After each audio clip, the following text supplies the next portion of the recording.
agréable journée. Vous savez, M. Zem, beaucoup en fait ont des projets. Ont des projets peut-être dans 1 an, dans 10 ans, ou même peut-être dans 1 heure. Un projet que tu vas maintenant pouvoir réaliser peut-être. J'aimerais te dire que ton projet de 1 heure seulement, tu n'es pas sûr de le réaliser, mon frère. Amen. Pourquoi? Parce que la mort vient sans crier garde, sans frapper, mes amis.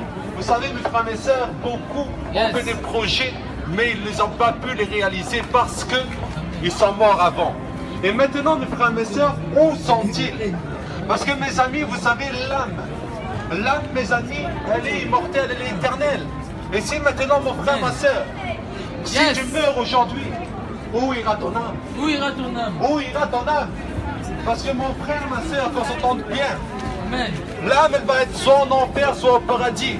Et c'est aujourd'hui ta destinée que tu dois choisir. Vous savez, le choix des amis est très important et chaque choix a une conséquence. C'est-à-dire, mon frère, ma soeur, si tu vas maintenant faire le choix de travailler dans tel domaine, tu vas voir les conséquences de cela. Mais maintenant, si tu fais le choix maintenant, mon frère, par exemple, de ne pas accepter le royaume de Dieu, de ne pas accepter ton créateur, mon frère, ma soeur, eh bien, mon frère, ma soeur, tu vas être loin de Dieu. Non pas parce que Dieu t'a rejeté, mais parce que toi, tu as rejeté Dieu. Et vu que tu as rejeté tous les appels que Dieu t'a fait, mon frère, ma soeur, tu auras ce qu'on appelle le tourment, ce qu'on appelle maintenant l'éloignement éternel avec Dieu, mon frère, ma soeur. Mais ce n'est pas Dieu qui t'a condamné, c'est toi qui te condamnes. Dieu est amour, il a envoyé Jésus-Christ pour toi, afin de mourir pour toi à la croix de Golgotha, mes amis. Jésus-Christ est l'agneau que Dieu a envoyé, afin que tes péchés soient pardonnés, mon ami. C'est attesté dans plusieurs livres religieux que Jésus-Christ est saint, et c'est le seul qui est saint. Mes amis, moi en tant qu'ancien musulman, j'aimerais vous dire que dans le Coran, c'est marqué que Jésus-Christ est saint. Jésus-Christ est saint, mon frère. Et à plusieurs reprises, ils te disent que le maître de l'islam n'est pas saint, qu'il doit se repentir. Mais mon frère, jamais Jésus, Dieu lui a dit repens-toi parce que c'était le saint des saints. Personne ne pouvait légaliser, mon frère, ma soeur. Amen.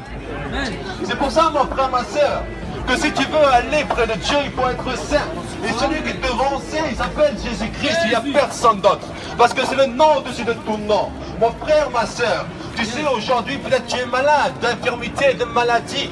Et tu te dis, les médecins m'ont dit que je suis fini, je vais mourir dans 1 mois, dans 1 an, je ne sais pas. Mais j'aimerais te dire que Jésus-Christ, c'est la résurrection et la vie. Là où les médecins t'ont dit que tu étais mort, Jésus-Christ te dit que tu es en vie.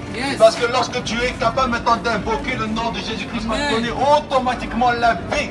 Et non seulement cette vie sur terre, te dirait, mais la vie éternelle. Ce que tu as besoin aujourd'hui, mon frère, ma soeur, c'est de la vie éternelle. C'est de l'assurance, en fait, d'être auprès de Dieu après ta mort. Et cette assurance, il y a un seul qui te le donne.